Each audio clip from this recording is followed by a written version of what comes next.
Pre-roll? Yeah. Sweet. We'll talk to you guys about cleaning stuff. A few things that I use in the shop. I actually make my own. I know I'm like some hippie tree hugger, whatever.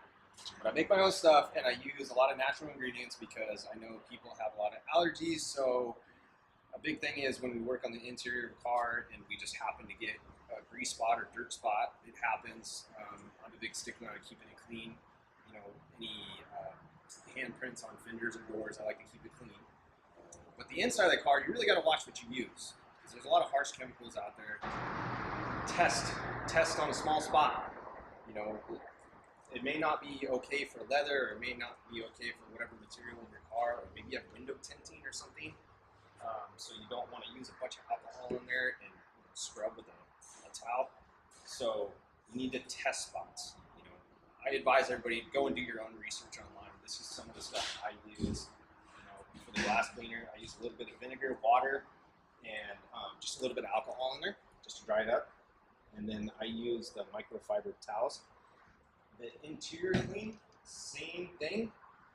Just a tiny bit of alcohol, like a very tiny bit. And vinegar, white vinegar. Also, to give it a scent, essential oils. So this one's a tea tree.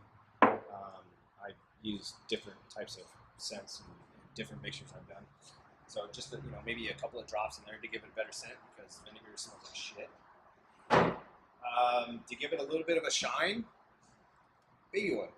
Use a little bit of baby oil in there, so then you go and it cleans it really nice and it gives it a shine. So what are those, like the Armor All wipes or whatever, which mess up a lot of interior stuff, especially when the sun hits it. So baby oil is a really good one to use, but just a tiny amount. And once again, test a little tiny spot, inconspicuous spot, like under the dash.